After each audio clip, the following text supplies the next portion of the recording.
Good morning. I'm Mark Kimball. Agenda item one today is the call to order. I hope you all had a pleasant and peaceful Thanksgiving. It's now 9 a.m. on November 28th, 2025. I call this meeting of the Citizens Clean Elections Commission to order.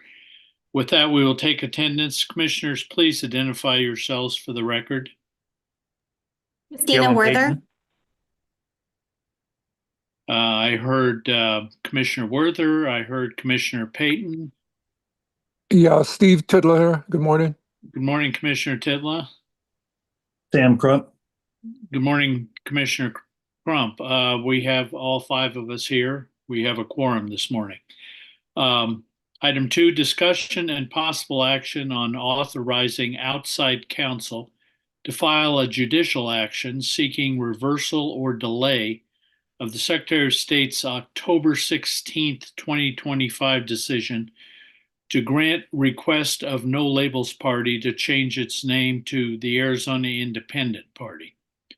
Commissioners, as you know, I sent a letter on our behalves to the Secretary of State's office on November 21, asking the Secretary to reverse or delay for the election cycle this effort by the No Labels Party to change its name to the Arizona Independent Party. Late Wednesday, we received an email from the Secretary of State's attorney stating that, quote, the Secretary's position on his legal duties has not changed, unquote. In other words, Secretary of State's position seems to be that only a court order or legislative action will change his mind. With that said, I'd like to proceed in the following order.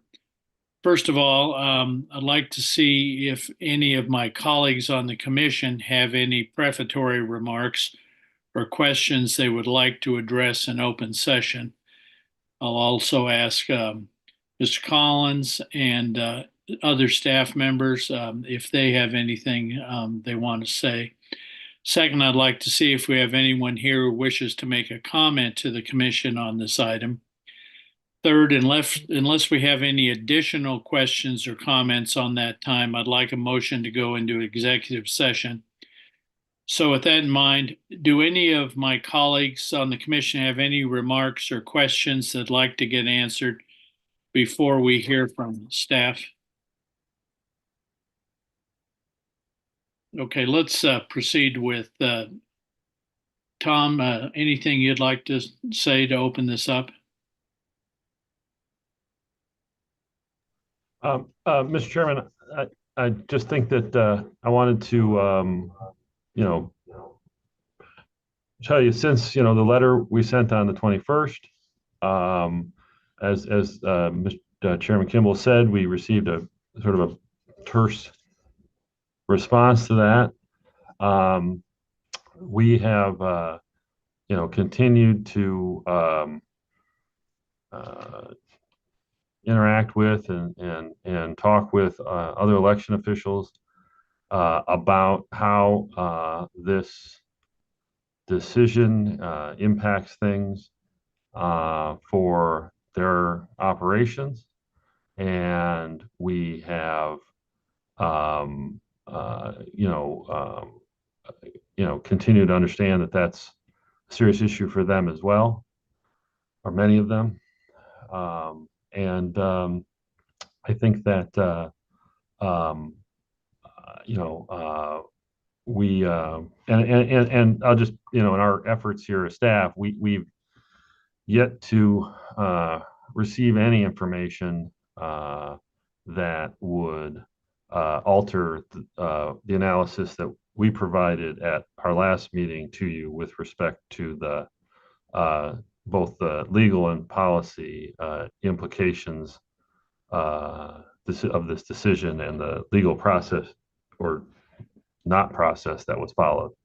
I think that Gina had a couple of practical points that I think would help put some of this in some context from an administrative perspective in that vein. Thank you, Tom. Gina? Mr. Chairman, Commissioners, good morning. Just a few, again, with what Tom was saying, this is just some information on the candidate nomination process and how Clean Elections is impacted directly as well. So what our procedures are, things to that effect. So I just wanted to clarify when a candidate is running under, so as we've mentioned in previous meetings, there are 5 recognized parties in the state of Arizona. So a candidate can choose if they are registered as a member of one of those recognized political parties, they would have to circulate petitions and qualify for the primary election ballot under their party's banner. They would compete in the primary against their fellow party opponents. And if they win, they are then advanced to the general election where they compete against all other primary nominees from the other parties, as well as our independent candidates, which we commonly refer to as 16341 candidates. That's the process that they qualify under. So to get your name on the ballot, on the primary, again, you're submitting petition signatures, you're going through the qualification process.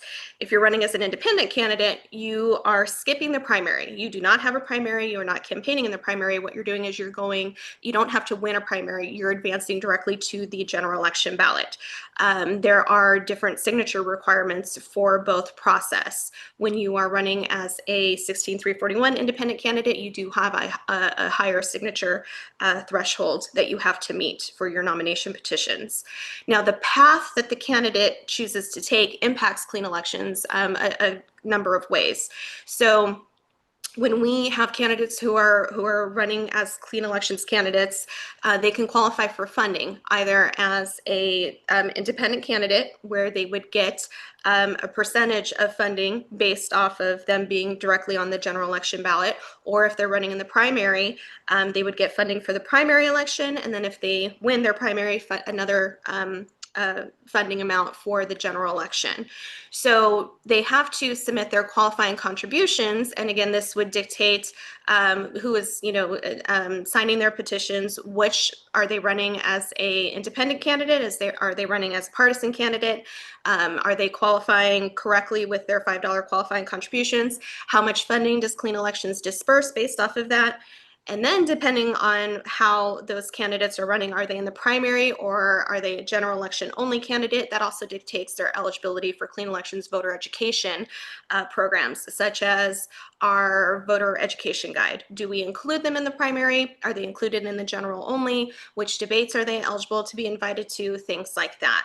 So from a procedural standpoint, the pathway that a candidate chooses to run and qualify for the ballot does impact Clean Elections directly. And again, just wanted to share some procedural background information for you on that.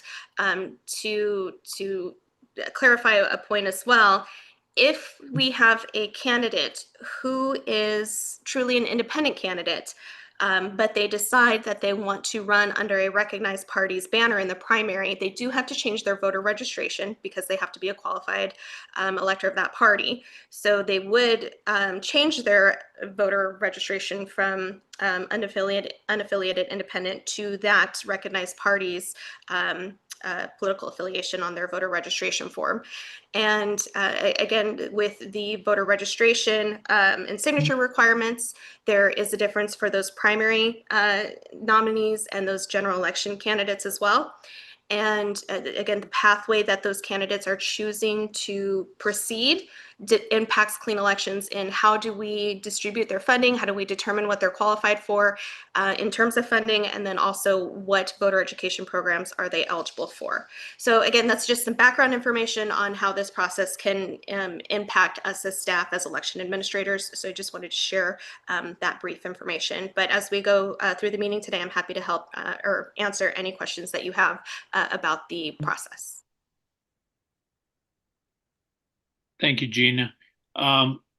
Next, I'd like to see if we have anyone here who'd like to make public comments. I assume that we do. If you want to make a comment, use the raise hand function, and I will call on you then. We don't have a formal time limit on public comment, but we would ask that you be as concise as possible. because it helps us better understand your argument for or against the commission's position on this. And when you begin speaking, please state your first and last name for the record. Mr. Hinderaker. Sorry about that. Thank you very much. And thank you for the opportunity to address this forum. First of all, I want to say that I've always been a fan of the Clean Elections Commission and the intention of the Clean Elections Act. And I'd like to sort of briefly read what that is. You know, the people of Arizona declare their intent to create a clean election system that will improve the integrity of Arizona state government by diminishing the influence of special interest money, will encourage citizen participation in the political process, will promote freedom of speech under the U.S. and Arizona constitutions. Campaigns will become more issue-oriented and less negative because there is no need to challenge the sources of campaign money. So I have a little bit of cognitive dissonance in your position here because it seems like you're taking a position that is directly contrary to your enabling legislation, your constitutional duties. As Ms. Roberts described, there is a process for independents to get to the ballot, but it's a very arduous process. It's almost impossible to occur. There's not currently an independent that serves in the state legislature. I don't believe that there ever has been, maybe one many, many years ago. And the reason is the system is stacked against independents. You have to have 6 times the number of signatures to get on the ballot as an R or a D. You have, as you know, less clean elections money because you're running just in the general election. You have very limited access to voter registration rolls, and it just becomes a barrier of entry that becomes insurmountable. So what this new party is doing, and the intention here, is not to circumvent those rules, but to create a path so that someone who may not be politically aligned or ideologically aligned with one of the two parties has access to the general election ballot. And that promotes everything that the enabling legislation, the constitutional amendment, was designed to protect. It makes it accessible for independents to get to the ballot. They do have to register as a political party, but it creates a forum for people to address issues rather than strictly having to adhere to a political ideology. And the notion that this is somehow going to be confusing or people aren't going to be able to understand it, I think is just hogwash. There are at least 5 or 6 states currently that have parties with independent in the name. There's an independent party of Oregon. There's an independent party of Delaware. There's an independent party of Connecticut. There's an independent party of Florida. There's an independent party of Louisiana. And in fact, Arizona has recognized an American Independent Party in 1968 and 1972. So this smacks very much of politics. It smacks of the fact that the existing political parties who appointed all the commissioners here do not want a challenge, do not want somebody that interferes with the current status quo.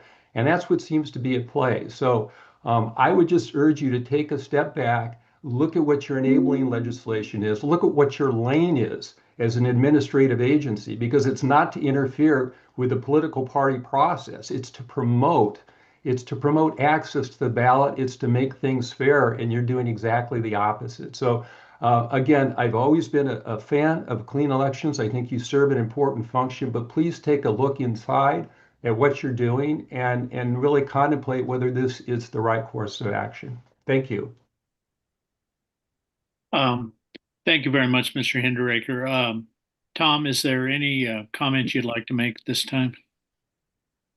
Mr. Chairman, I just had a quick follow-up for Mr. Hinderaker, just to clarify a couple of things, if he's still. Yes. Yeah, I'm here. So, Mr. Chairman, Mr. Hinderaker, in your comments there, you referred to the Arizona Independent Party as a new party. So 2 questions related to that. First, what is your role with the Arizona Independent Party or the No Labels Party? And is it your view that the Arizona Independent Party will be a new party at the time this decision takes effect? Let me clarify. The answer is I'm a volunteer at this point, right? I'm just a volunteer. I was very involved with Proposition 140, which was the Make Elections Fair initiative that would have created an open primary. And that to me is the gold standard. If you have an open primary, you wouldn't need an Arizona Independent Party necessarily. No, this is not a new party. The No Labels Party qualified for the ballot. They performed all the functions you're required to qualify for the ballot. But the political parties in Arizona have and across the country have been allowed, or across the country have been allowed to change their names. And that's a function for the Secretary of State to determine. It's not a function for the Clean Elections Commission to interfere with. So we polled the people that are supporting the No Labels Party and the Arizona Independent Party, polled our registered voters. We have over 40,000 of them, and almost 2 to 1. The answer came back that they would like to change their name to the Arizona Independent Party. Hence the reason for the name change. So hopefully that answers your question. Well, it partially does. I guess the other question is with respect to the poll, when was that conducted? I would defer to Paul Johnson on that. Okay, But that's fine. Then I can hold the room. I have some other follow-up questions along those lines, but I can defer to those. Thanks. Mr. Chairman, Thanks, Tom. Thanks, Mr. Hinderaker. Next person is Anthony Ramirez. Mr. Ramirez? Good morning. Thank you, Mr. Chairman. My name is Anthony Ramirez, attorney for the Arizona Independent Party and for the candidates whose rights are being directly implicated by this proceeding. Let's begin with what this commission is supposed to be: a nonpartisan protector of voter choice, a safeguard against entrenched power, a guardian of clean, fair elections. But today, your actions are not protecting voters. They're not protecting clean elections. They are protecting the Democratic and Republican duopoly, a duopoly that Arizona voters are abandoning in record numbers. Your letter to the Arizona Secretary of State does not identify fraud, wrongdoing, or any statutory violation. It relies instead on speculative concerns, vague confusion, and generalized administrative burden, precisely rationales the U.S. Supreme Court has warned government officials cannot be used to suppress new or independent parties. Let's briefly review the law so it's clear for the record. In Williams v. Rhodes, the United States Supreme Court struck down a scheme that made life easy for the Democrats and Republicans while making it virtually impossible for new parties to grow. In Anderson v. Celebrezze, the court rejected early filing burdens and said states cannot hinder independent candidates with broad, unproven fears. In Burdick v. Takushi, the court held that when government action imposes a meaningful burden on political participation, the state must offer a compelling justification. In Illinois State Board of Elections versus Socialist Workers Party, the court struck down unequal signature burdens because they favored major parties over new ones. The legal message is consistent. The Arizona Clean Elections Commission cannot protect the comfort of the two major parties by burdening new competitors. And yet, here we are. The Arizona Independent Party followed the law. The Secretary of State's office reviewed and approved the name change under the statutes that have governed political parties for decades. Now, this commission, which has zero authority over political party formation, has inserted itself into the process to ask the Secretary of State to walk back a lawful decision. This is not your role. This is not your mandate, and it is absolutely not your legal authority. Clean Elections was not created so a group of appointed officials could act as brand managers for the Democratic and Republican parties.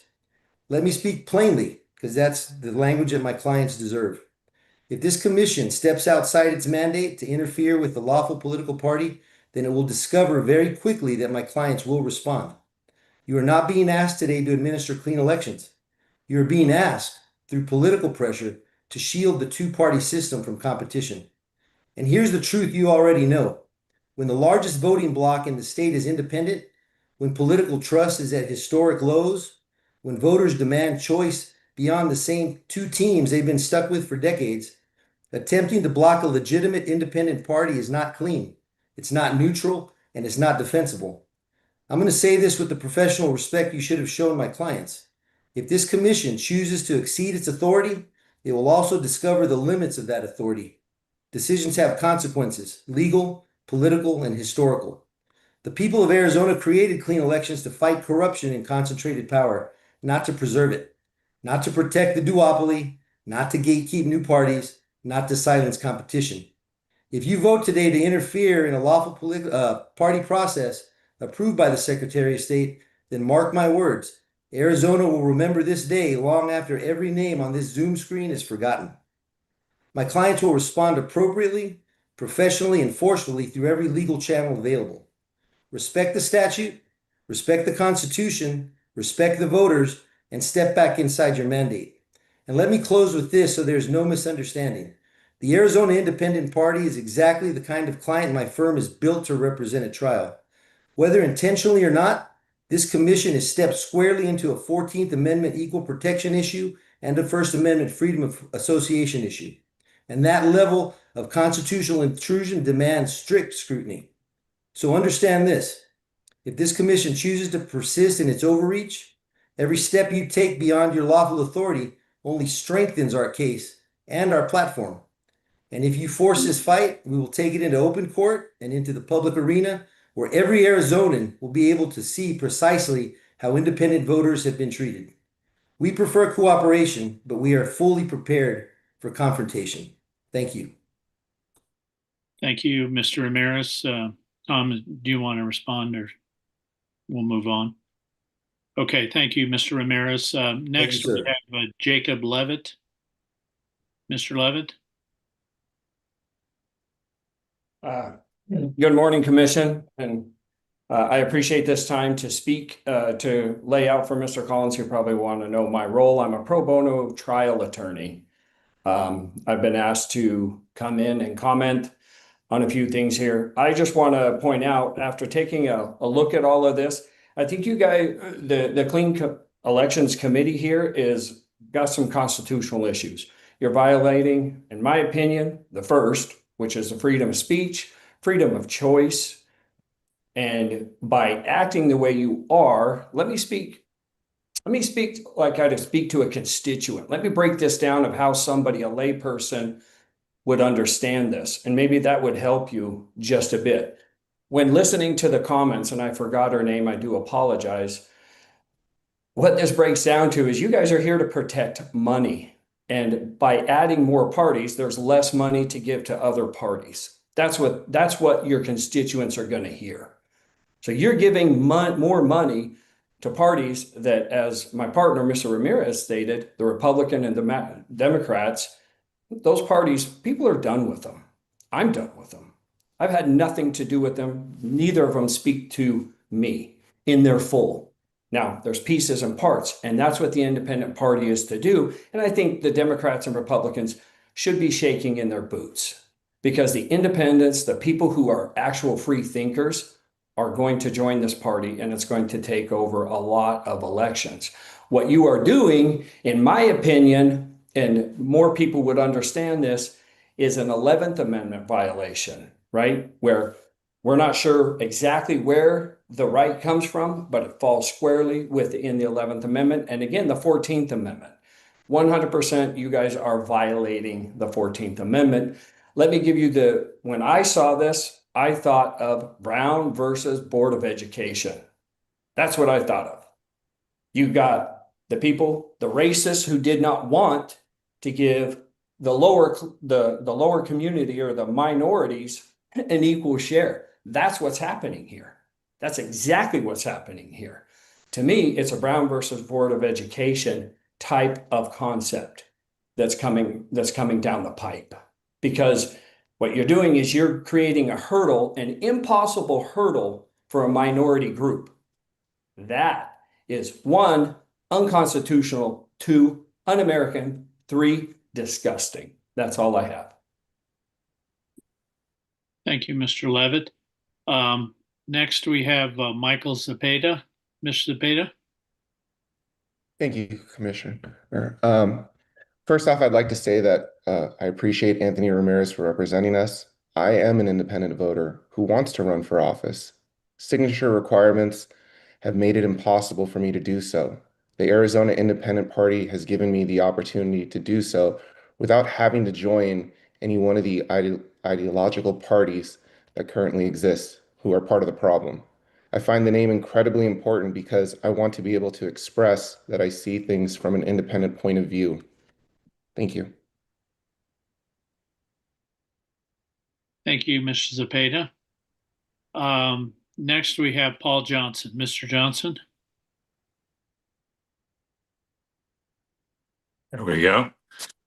Apologize, I didn't know how to put that chat hand up. So let me start with this.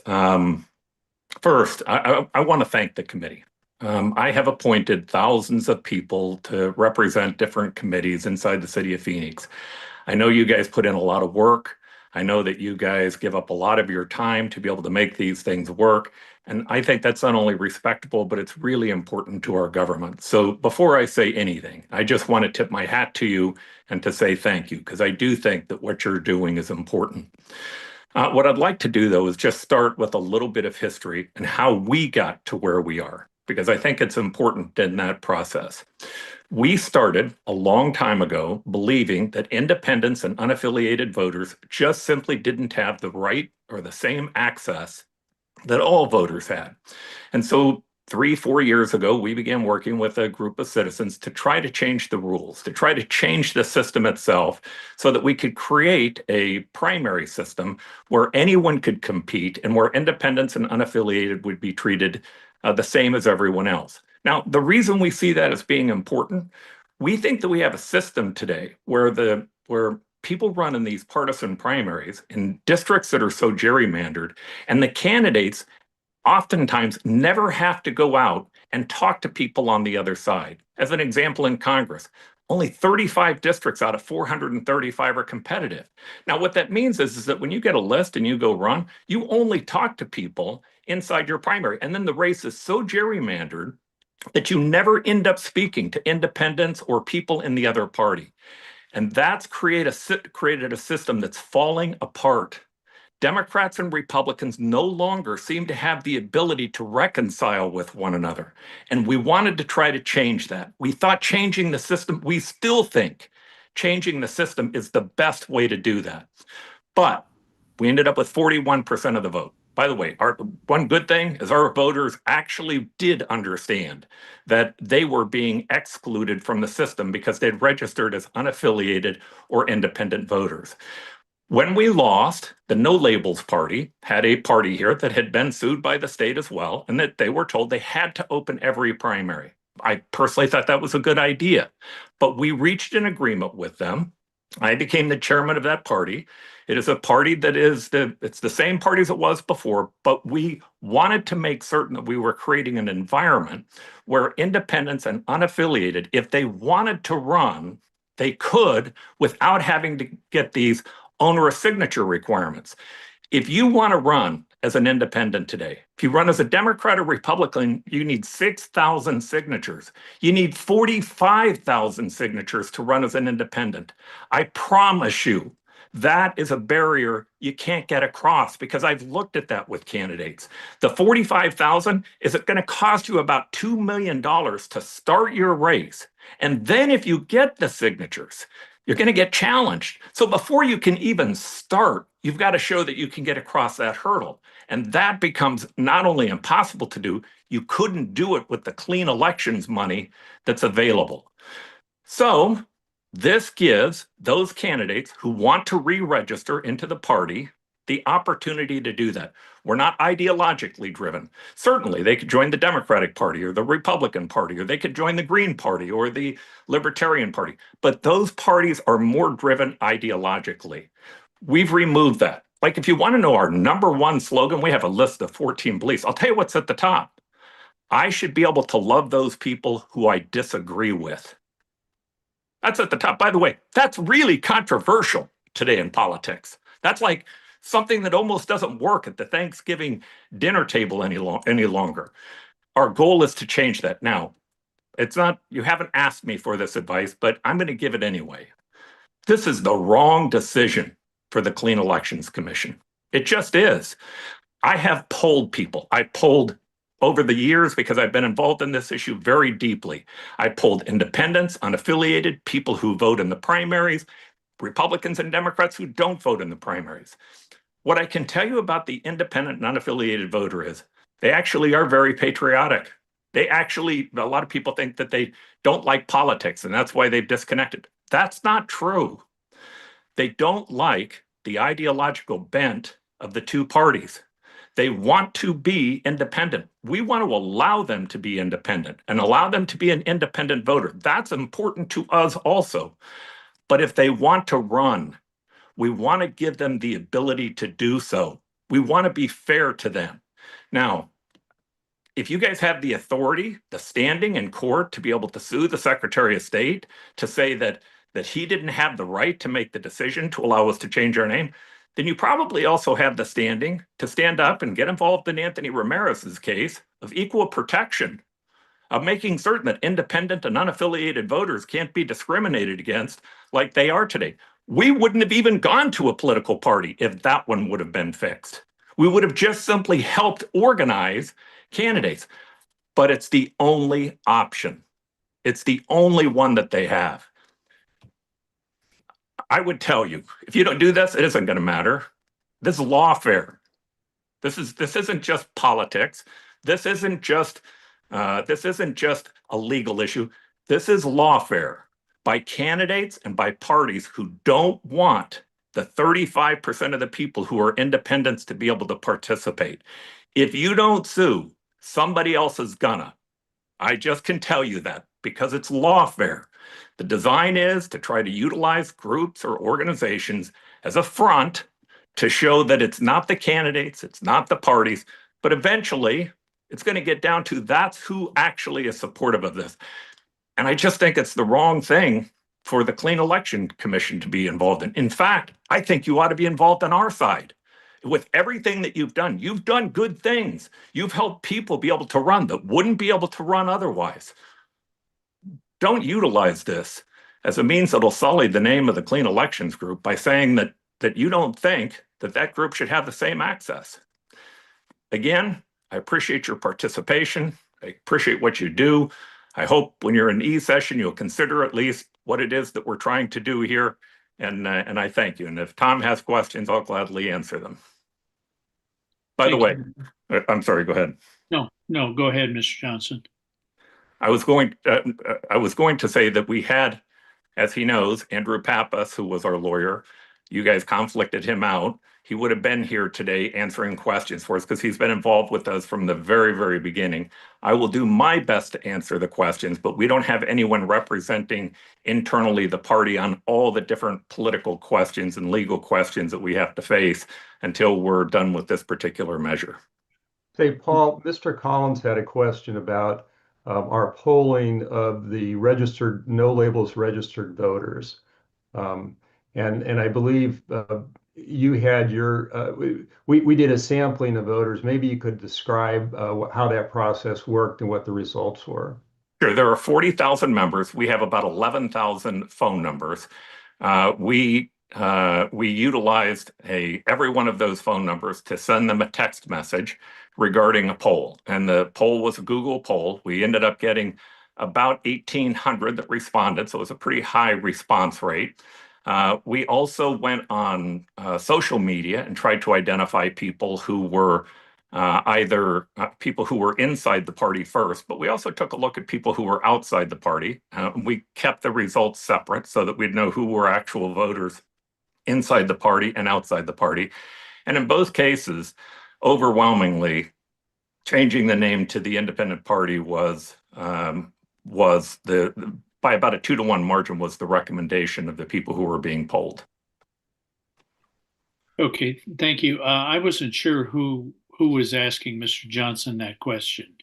That was Ted Hinderocker. Sorry, that was me. Okay, thank you. If you want to ask something, let me call on you first to help out the court reporter.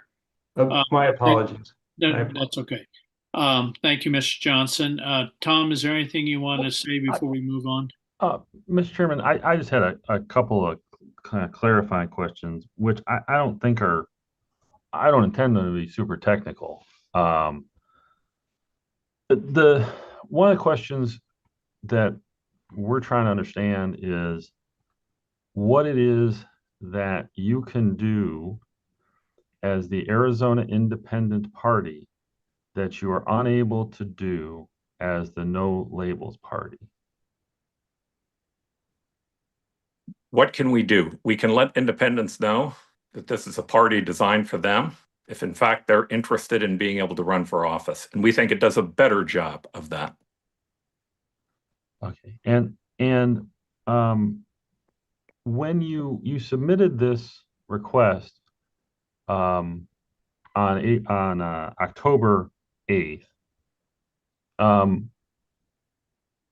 that is a week after the election procedures manual went to the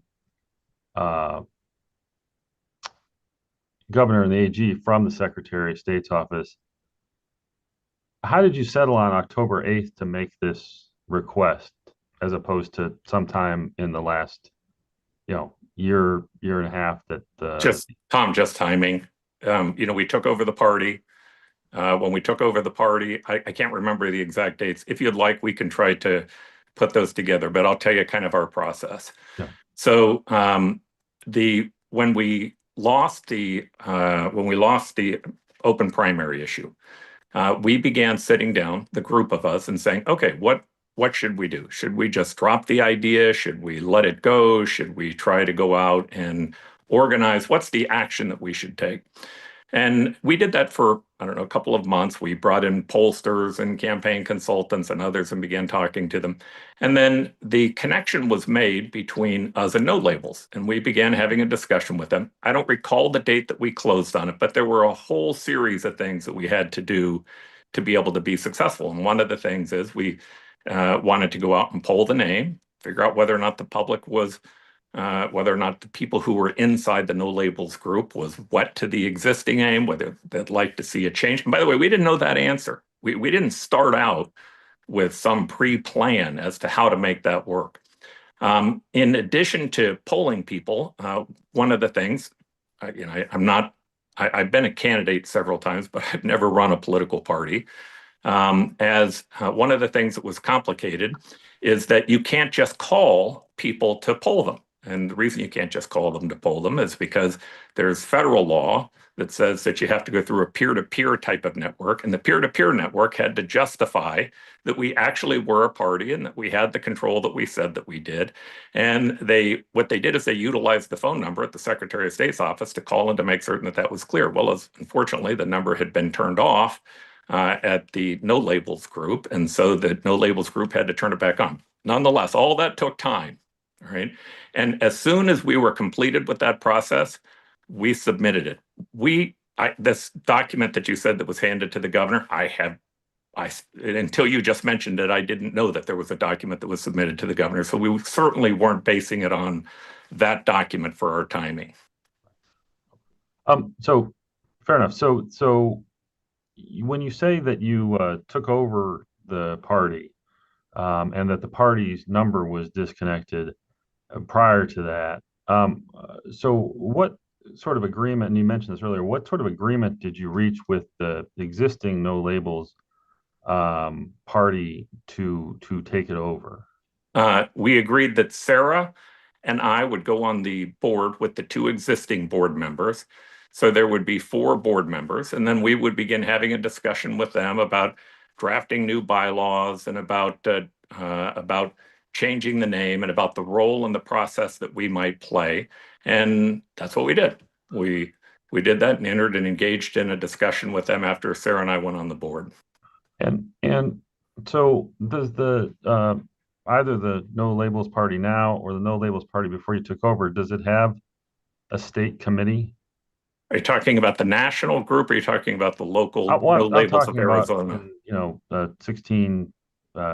in, 16 in chapter 5, there's a state parties are required to have state committees Yes, that meet. so the state committee how do you operate in view of that? We have right now a 4-person committee, a 3-person committee, Centauri Minor, Sarah Smallhouse, and Paul Johnson.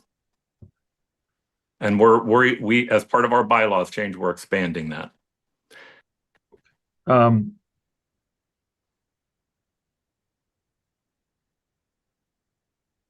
when you were so this was discussed sometime originally, it looks like, based on some of the reporting in August, there was a public reporting that you were contemplating this name change. Was that before or after you had taken over the No Labels party? That was after. Okay. So sometime between August and October, you're getting all this lined up to make the request. Is that accurate? Well, I'm not certain of the question you're asking. We had discussions with No Labels National. We had discussions with the No Label board here locally. We then went on the board. Then we did our press conference, where I think that's where you would have heard or seen the comments that you made. Yeah. And those were kind of the beginning points of what we were looking to do. I can tell you we have a lot more than that we're planning to unveil, but those were the two main issues that after we went on the board, we decided to do. We took a vote, we recorded the vote, we kept minutes of the vote. So if any of that's in question, we certainly have the records for it to show you. Did you get any pre-filing? I mean, before you file, so you have this press conference, you're doing this stuff, then October 8th you file. Did you get any pre-filing, advice from the Secretary of State's office or any discussion with them before you decided to file on October 8th? Yes, I spoke to people in the Secretary of State's office. I can't remember her name, but we did speak to them to find out what the process was, how they saw the process, what was important in it.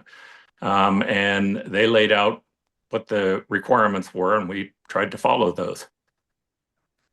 So, and then just more generally, you acknowledge at least, right, that the word independent is used in Arizona statute, it's used in the Clean Elections Act as the designation for voters who are not part of registered with a political party, right? I mean, well, there's a number of names, I believe, aren't there, Tom? That some people call themselves unaffiliated, some people call themselves party not disclosed. I think the state recognizes most of them as party not disclosed. But yes, there are people who say, hey, I'm an independent. In fact, all of the candidates that we have spoken to, 20 of them, were all registered as independents. Right. And they see that this is their only way to run. And that's the bigger issue you're missing. That's the thing that you're avoiding, Tom. Right? And again, the answer is if you have standing on this issue, if you have authority over the Secretary of State, if that's true, then my guess is you also have authority to stand up and support that group of voters and go for an equal protections claim. But we've seen nothing from you on that. We've seen nothing from other groups on it. So our answer is, why don't we, if this is really a concern, we're willing to sit down and have a conversation with you about names and a whole series of things. We've never cut you out of this process, but let's work on trying to make certain that we solve the primary problem, which is how do those people who register that way have a chance to be able to run for office? And if we could do it through just making certain that when you become an independent, you have to go through the same signature count as everyone else. To be honest with you, you solved 90% of what we're trying to deal with. So, okay, well, Mr. Chairman, if I may, Ms. Johnson, I mean, I think that the Clean Elections Act only uses the word independent to refer to voters that are not part of party. Just to be clear about that, but it seems to me that what you said indicates that your issue is that the existing law for voters who are independent raises the threshold of signatures that they have to get. And so, and you need the name change so that people who are independent can get around the threshold that is established. That's not true. That's not true. How is it not true? I guess I missed something there. Yeah. What I would say is you use the word get around as if they were doing something underhanded or sleazy, or that we were looking for a way to try to cheat the system.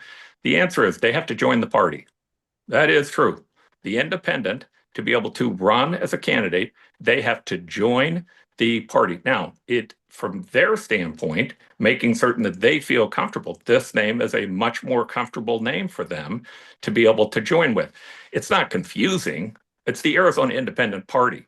That word party at the end of it is by itself an indicator, excuse me, that you're joining something differently. My guess is most of the voters that we're going to get are going to come from candidates who go out and solicit them. Right? That's going to be where most of them end up signing up, but they're not getting around anything. In fact, we were trying to change the system. When we couldn't change the system, we decided to work within the system that gives a set of privileges to parties. I don't think those privileges should exist, but that's me. My own personal opinion is it ought to be an open primary and it shouldn't be a partisan primary. But the fact that it is, we're working within the system to give that group of voters access that they haven't had before. So I guess, and I don't mean to belabor this, but what is important to you about having this name change be effective December 1st, 2025, instead of in the beginning of the next election cycle? Sure, I can tell you. We have candidates who want to run now.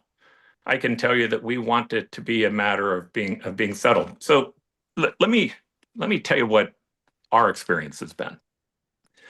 So when we did the open primary, or when we put up the open primary, we had multiple discussions with lots of elected officials, very few of whom who were incumbent supported it. It actually was easy to get people who had been in office to support it. We had Terry Goddard and Vice Symington on both sides, but incumbents were difficult. We had a discussion with the governor. It was very clear that they were not happy with what we were doing, that she did not, or at least they as an office, did not like what we were trying to do. We end up in litigation at the end. Now, the litigation created a delay. The delay was strategic. It was smart on their behalf, even though they didn't win. And that did harm to our ability to be successful because we couldn't raise any money until the litigation was solved. It was just solved months beforehand. We've stepped up early, gotten the name change. Our candidates are seeing it. They're liking it. They're involved in it. It's part of our branding. It's part of what we're putting out as a message. It's part of our website. I would reverse this on you. If this is important, why don't we have a discussion about how do we change this over the next year legislatively? But when you do that, include the right of every candidate to be able to run as well, and to run without these burdensome signature requirements. If you tie those two things together, we're open to having a discussion about it. But if you're not willing to have that second part of the discussion, the answer is we're going to follow our constitutional rights as laid out by Anthony, and we're going to make a fight out of this. All right, we're not just going to walk away from it, but that's not what we prefer. What we prefer is to work within the system, to not play this lawfare game that's utilized as a means to try to push some other type of political agenda, and have a discussion. And I'm always open, especially with the Clean Elections Group, to having a constructive discussion about how do we fix this. I'm open to having one with the recorders. I think the recorders have a very tough job. I want to make certain that what happens with them is solved, but not without people having to address the key issue. And the key issue is you only have to have 6,000 signatures to run as a Democrat or Republican. You have to have 45,000 to run as an independent or unaffiliated voter. And that's not fair. And I don't think that's legal. Okay.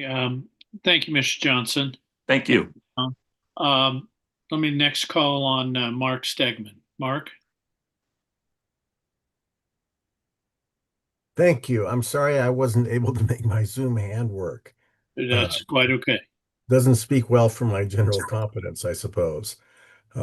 So I am Mark Stegman, a professor at the University of Arizona. I served on a Tucson school board for more than 10 years. That's a nonpartisan position. I'm currently a registered Democrat, but was for most of that time a registered independent.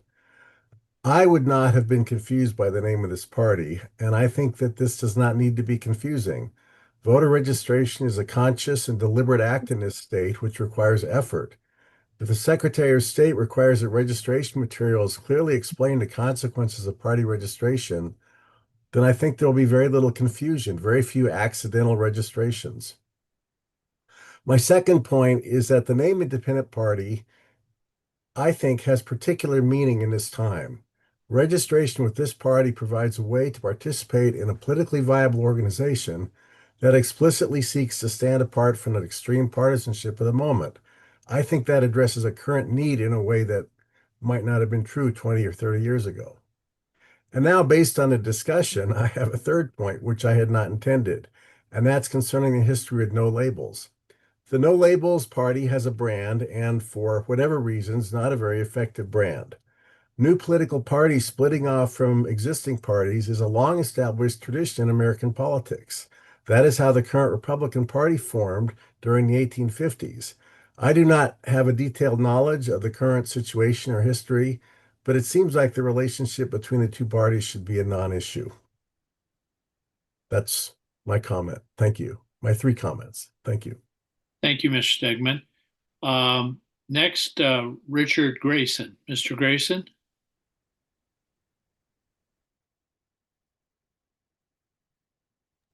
Mr. Grayson, you're on mute. Is that better? Can you hear me? I can hear you. Hi, I'm Richard Grayson. I was the No Labels Party candidate in the special election in Congressional District 7 in September. I won the primary with 1 write-in vote. So I didn't bother getting signatures, and there's a way. I managed. The Green Party candidate in the special election also won a contested race as a write-in candidate.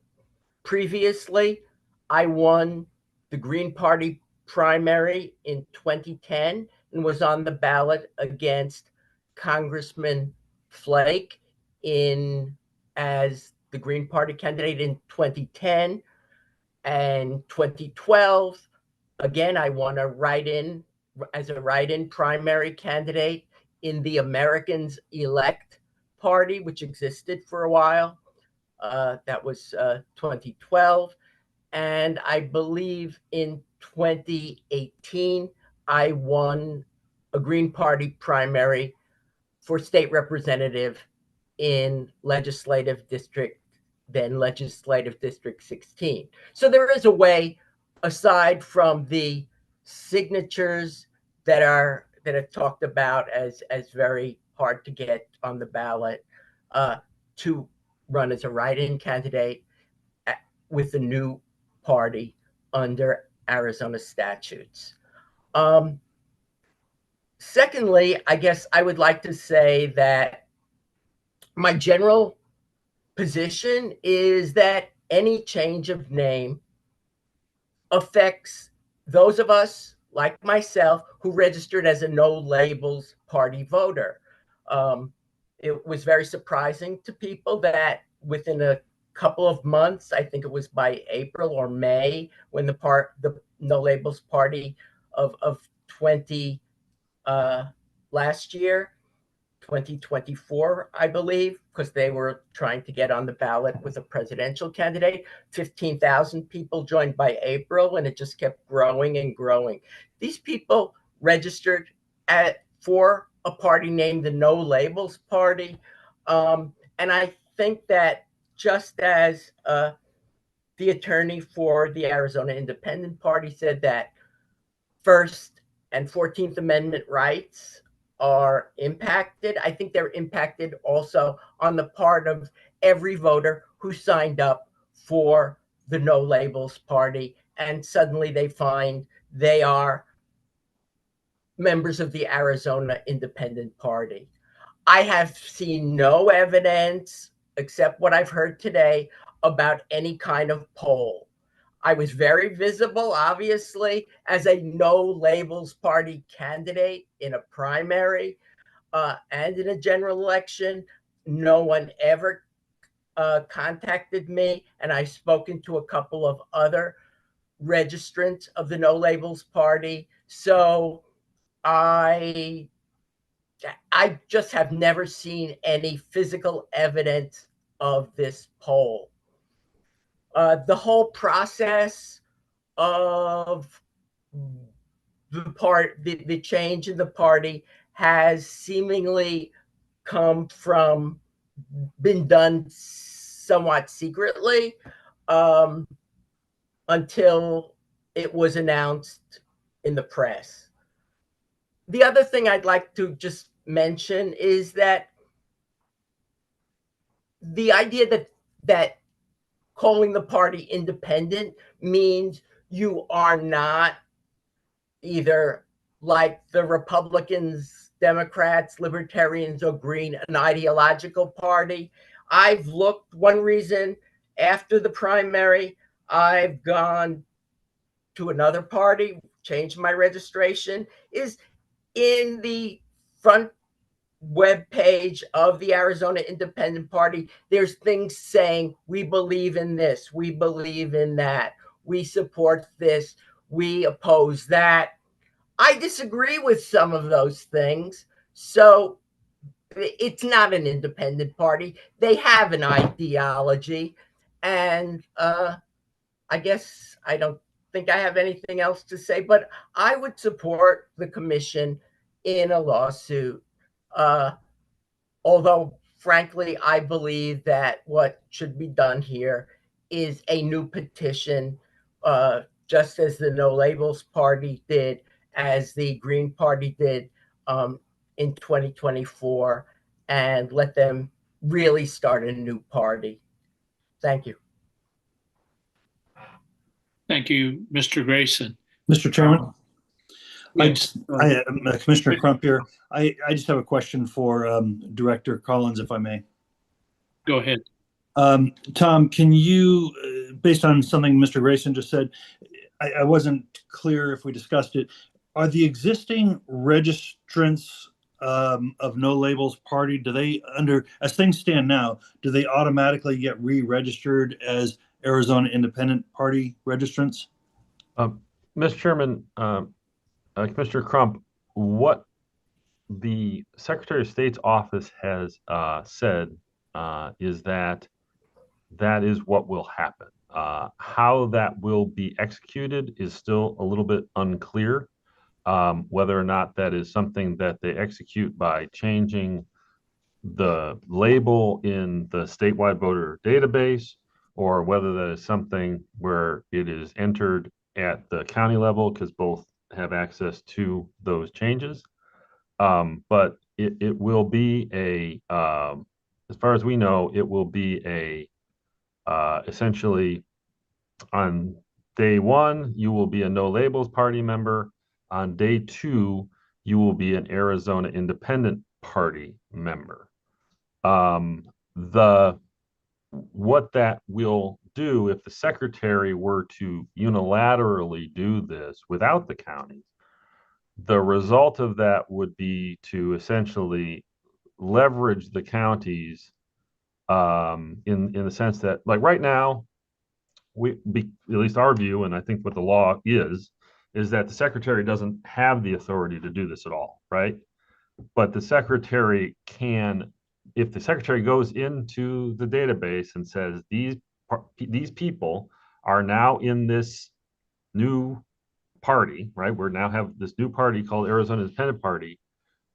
It will be then, the counties will then have the sort of obligation, even if it's not a legal obligation, to tell those folks why they have a new party assigned to them. And so that is how we understand currently the secretary is planning on undertaking this, is that either the counties will do it for the secretary, or the secretary will do it through its access to the statewide voter registration database. And then, because the counties will want to make sure that their voters whose party has been changed know why that has happened, they will communicate that. So the bottom line being that Our understanding is there is no pre-change notice that will be given to members of the No Labels Party that they are going to be part of a different organization. I think, as Mr. Johnson has essentially told us today, than they were when they registered, and that they will be under a different name. There's not going to be any just as there was no pre-decision notice about the secretary's decision here, there'll be no pre-decision notice to voters that I'm aware of. Okay, thank you, Mr. Chairman. Mr. Johnson, I see you've raised your hand. Do you have something to address on this point? Tom mischaracterized what I said to him. I didn't say that this was effectively a new organization. I think we've been very clear it's not. It's the same organization. And I would just say that the name change, probably, if it does damage to anyone, it does damage to us, right? In this way. If you decide when you get the name change that you don't want to take part in it, you can go online and in 2 minutes change your party registration. There's nothing that stops you from doing that. So the idea that somehow or another that's a big deal, I just see it as a rouge. It's not really what's driving this. And again, I would say what we ought to be focused on is how do we try to create a system where people can run regardless? Okay, thank you, Mr. Johnson. Let me next call on Dr. Stephen Neal. Dr. Neal? Thank you. Pretty much Mr. Johnson actually responded into the statement by Mr. Garrison, because this is not a new party. If you look how it is, like he said, it's very difficult. I'm actually a candidate. As an independent, there's, like he said, those getting those signatures over 40,000 or 40,000+ signatures would be impossible. New Labels have stepped up and allow us a position in order to be part of that party, because we believe in working together. We believe in having solutions to pressing issues that goes beyond a political party's agenda. So like I always say, love students, not politics. Love people, not politics.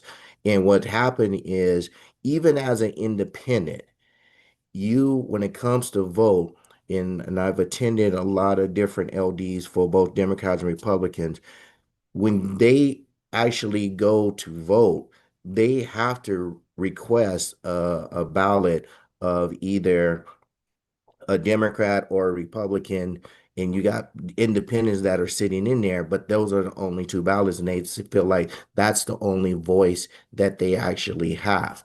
By changing the names, that allows people to know, hey, we have another party out here that speaks in our behalf, because we want to be able to solve problems. We want to be able to have that civic engagement and feel safe within the environment, but have that common sense. Like I'm having my tour is called a common sense tour, but have those open discussions among each other. And by changing the names, that allows people to understand, oh, we do have a voice and we do have a say in the political realm. When I told people that the name was being changed, they were so excited about it. They are thrilled about the name change, because now they understand we are speaking for the people. If for anyone who actually say that it's a new party or it's different, they far from wrong. Like Mr. Grayson was saying that, well, it allows him to do this, and this. I was down in CD7 a lot of times promoting, helping out and doing my own campaign. I didn't even know No Labels person was actually running for CD7. And this is where, as a candidate, you have to be big in the community. You have to be able to go beyond your horizon of your comfort level and talk to the different groups. I think Mr. Johnson has been very open and upfront with everything within the party. He reached out to me as soon as he heard that I was part of the No Labels Party, but now it's being switched to the Arizona Independents.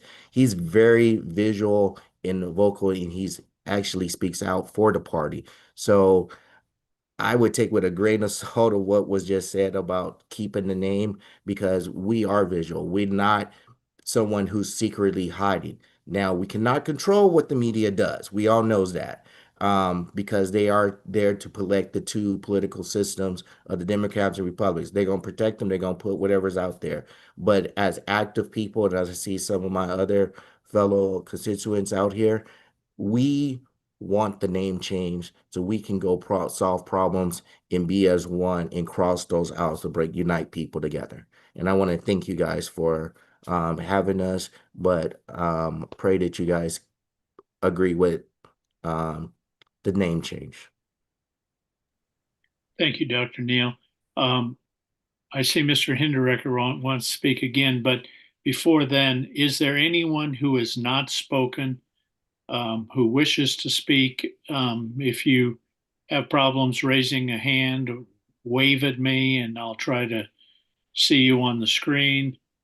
I know there's a number of people who have not spoken. If you want to speak, somehow get my attention and I will call on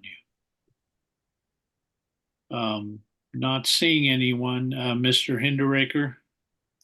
Yeah, I just had a short comment in response to Mr. Collins' characterization of this as a new party, which you keep coming back to. It's not. As Paul Johnson indicated, we've taken pains to comply with all the statutory requirements. We have a state committee. The state committee has members on it, or a member on it that was on the No Labels Committee. It's no different than the current parties, Democratic, Republican, whatever. They change state committee members all the time. They change chairman all the time. This is no different. So that's a false characterization. And I just hope that the commission stays true to its mission. Again, reading from the enabling legislation, it's to give, it's to prevent incumbents from having an unhealthy advantage over challengers. It's to prevent the influence of money over the system. What we're trying to do is to comply with all those goals. And if you're successful in overturning our attempts to change the name, what you're doing is disenfranchising all the candidates who are appearing here, right? And it's just not right. So thank you very much for your consideration of our concerns. Thank you, Mr. Hinderaker. I believe I've called on everyone who has indicated they wish to speak. If I'm wrong, this is your chance. Do something to get my attention and I will call on you. Otherwise, are there any questions from the commission before we decide whether we're going to go into executive session? Hearing none, I would entertain a motion to go into executive session on this matter to consult with our attorneys. Mr. Chairman, I move that we go into executive session for legal advice on this matter. Thank you, Commissioner Werther. Is there a second?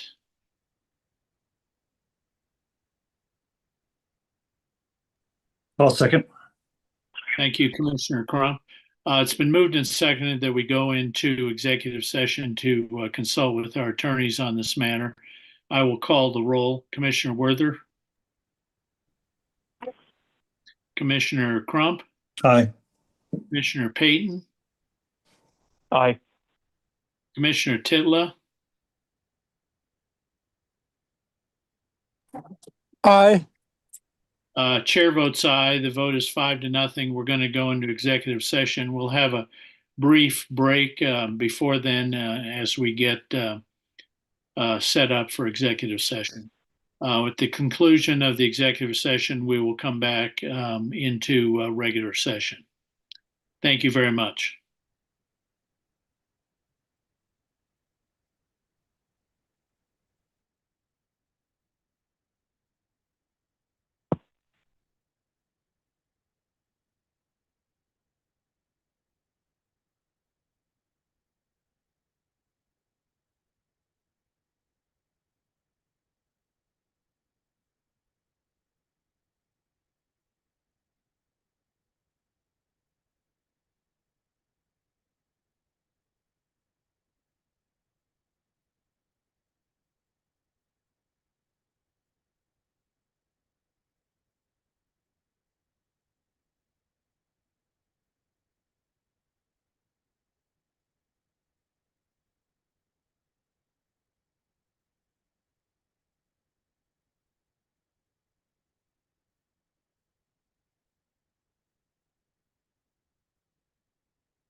I believe we have everyone back in regular session. I see all 5 members of the commission, Tom, Gina,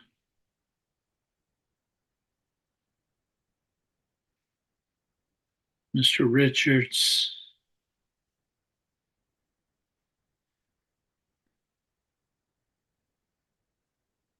Ms. Fox. Tom, are we ready to go?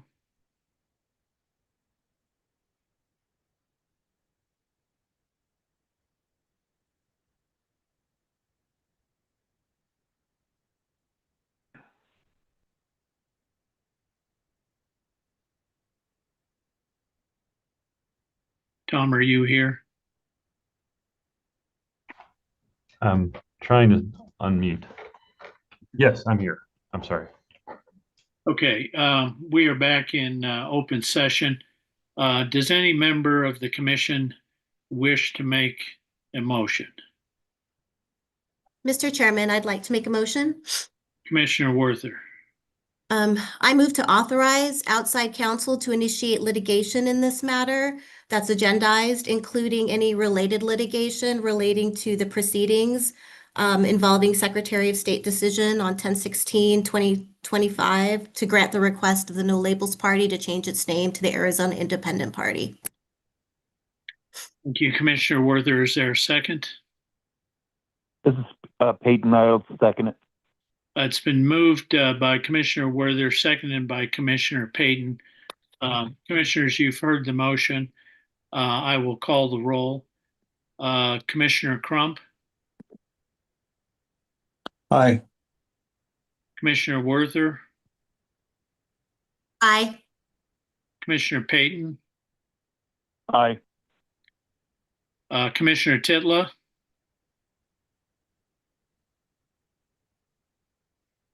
do we have Commissioner Titla with us? I don't. Yeah, can you hear me? Yes, I can hear you, Commissioner Titla. I vote nay. Okay. Chair votes aye. The motion is approved 4-1. Thank you. Item 3, public comment. This is the time for consideration of comments and suggestions from the public. Action taken as a result of public comment will be limited to directing staff to study the matter, rescheduling it for further consideration, or responding to criticism. Please limit your comments to no more than 2 minutes. Does anyone on Zoom wish to make a comment? Either use your raise hand feature or wave or somehow make yourself known. Seeing or hearing no one. The public may also submit comments by email at ccec@azcleanelections.gov. Item 4, adjournment. At this time, I would entertain a motion to adjourn. Mr. Chairman, I move to adjourn. Thank you, Commissioner Werther. Is there a second? This is Peyton. I'll second it. It's been moved by Commissioner Werther, seconded by Commissioner Payton that we adjourn. I will call the roll. Commissioner Crump, Aye. Commissioner Werther, Aye. Commissioner Payton, Aye. Commissioner Titla. Aye. Chair votes aye. We are adjourned. Thank you very much.